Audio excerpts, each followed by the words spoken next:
Usually we don't do a review because we just want to get straight into games, but last week was so freaking crazy. We have to go over just a couple things. For what we thought was going to be a super boring weekend of college football with only one top 25 matchup, it ended up being the best weekend of college football so far. You had 7 top 25 teams, 4 of them in the top 10 get upset. The first one being number 22, Louisville, who lost to SMU 34-27. Now, this one we talked about last week. All of us picked Louisville for a TBD triple pick. However, we all did say SMU is a freaking good football team, and they could definitely come out and win this one. So I wasn't surprised. What do you think? Honestly, Mason, I kind of was. It's hard because Louisville, I thought, looked really good against Notre Dame, and I thought they really had a good shot. But at the same time, I mean, SMU, listen, no disrespect to Florida State, but SMU blew out Florida State, and SMU is not a bad team. Should it be in the ACC? I still don't think so, but we're not here to talk about that. Hey, at least they're not on the West Coast. At least it's not like Cal. You know what I'm saying? Okay, that's fair. That's fair. Yeah, man, I thought Louisville had that game, but SMU, I mean, they're a good team. It was only a touchdown game. I don't think it's that big of an upset, but an unranked team nonetheless. It was a big win for them, and 2 big wins in a row. They beat Florida State. I mean, they handled Florida State, and so SMU put together a pretty good season so far. And SMU's coming up on a bye week, man. So yeah, they get this big win, 2 big wins in a row, and now they get to just relax and get ready for their next opponent. The next big upset that we had was Minnesota somehow pulling off the upset against number 11 USC. Probably going to put the video right here of their last touchdown. As you can see, 3rd and goal. They go to do the tush push across the goal line, and they call it short.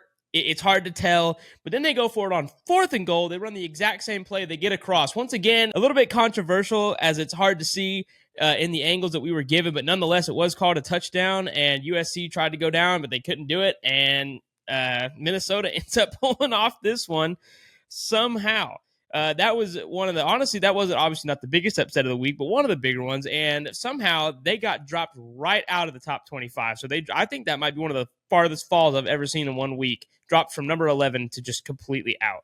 So that's that one. Next one, and this was one of the more shocking ones because we said, well, how is this team favored at home after losing to Rutgers last week? Yes, that is right. Washington gets revenge against number 10 Michigan, 27-17 in the national championship rematch.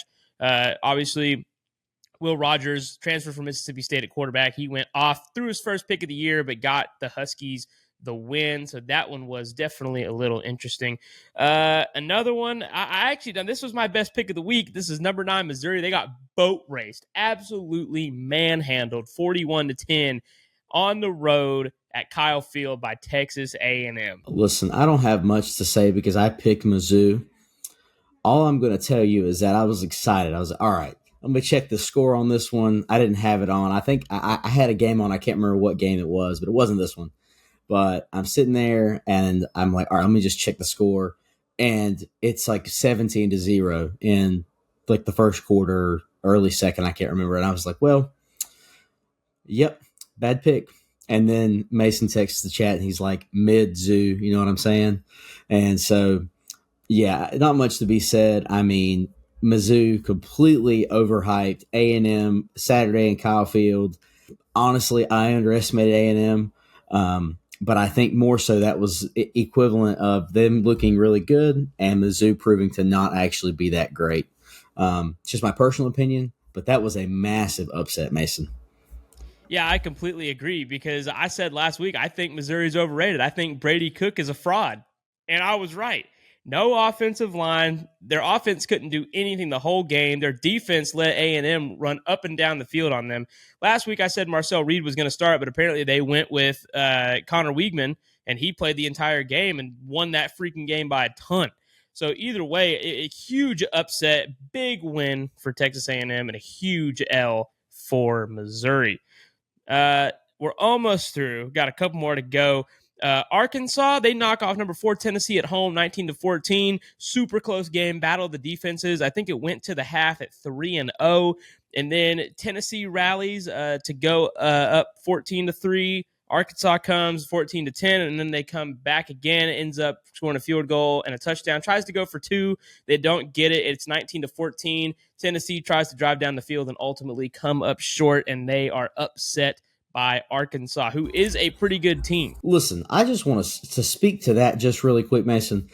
I don't know if I assume you watched the end of that game, and I just remember sitting there being like, "What is he doing?" And I was like, "This is a horrible decision." He made no decision; he just scrambled out of bounds to end the game. But to be fair, we went back. They went back and played the replay after the fact, and Arkansas, they dropped in the coverage and they did it really well. I mean, they had the underneath covered, they had the three safeties back deep. I mean, honestly, the only shot might have been when he scrambled. There was a player, I think, in the middle of the end zone. He might could have fit it in there, but a great late push by Arkansas. Did not see that one coming. I 100% had Tennessee in that one. I knew it'd be close, but Arkansas played their hearts out, and Sam Pittman should be proud of his squad and that big Walmart logo on the field as well.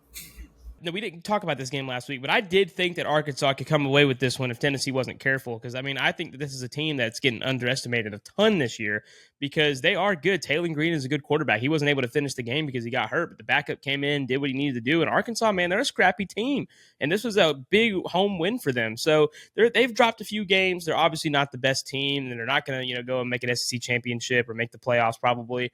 But, still a really good football team. And finally, probably the upset of the freaking century. We have number one Alabama getting knocked off by freaking Vanderbilt 40-35, getting their first ever program win against an AP top 5 team in their first win over Alabama since 1984. We're recording this on Monday, and I'm sure by the time this releases on Friday, I'm still going to be in shock. I could not believe the Doors actually went and pulled it off. Diego Pavia is a G, man. He is a good freaking quarterback. And you know what? Alabama, offensively, they didn't really play all that bad. They had the 2 turnovers, so the offensive line obviously gave up that sack on Milroe where they fumbled, and then, Vanderbilt recovers. And then the crazy interception off the batted up ball that turned into a pick 6. So the turnovers really killed Alabama there. But other than that, they played well offensively. It was their defense, man. Their defense, I think Vanderbilt had like 12 of 18 on third down. And Alabama's defense was like number 6 in the country on third down coming into this game. And you know what? Diego Pavia and the Commodores, they just outplayed the Tide for 4 quarters straight. And they never gave up a lead. They led from the start, went right down the field on the first drive, scored a touchdown, and then immediately on Alabama's first drive, 2 plays in, they get the pick 6. They missed the extra point, 13-0, and then they never gave up the lead. They scored on every single drive, I think, except for one. I think they only punted one time in this game. But yeah, definitely upset of the century here to me.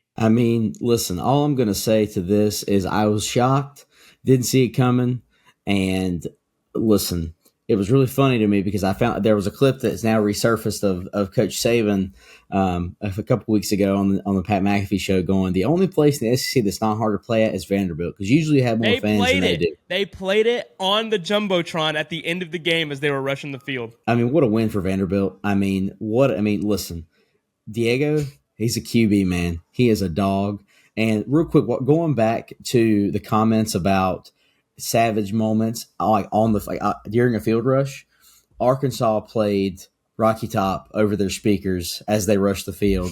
I thought that was super savage, and then we're backtracking a little bit. I thought that was super, super cold of them in Fayetteville on Saturday night. But yeah, what an upset for Vanderbilt. Nashville was rocking. I saw a picture. The fire department got the goalpost out of the river, so anchor down. Yes, they did. They paraded that goalpost down Broadway and into the river. But the biggest thing I want to say is I don't know that this is so much. Obviously, Vandy has not been, the best team in the ACC. They've honestly been bottom of the barrel. Mississippi State has taken that spot this year, but Vanderbilt is an improving team right now. This is a tougher team than they've been in the past. They almost knocked off Missouri in overtime 2 weeks ago. They came off the bye week. They came into their own stadium, hearing things like Alabama just had this huge win against Georgia. They have the Nick Saban rat poison. It backfired on Alabama. They said that Nick Saban said it was an easy place to play. And Diego Pavia and Vanderbilt, And Clark Lea, man, Clark Lee, what a freaking program, dude. He's building something special at Vanderbilt.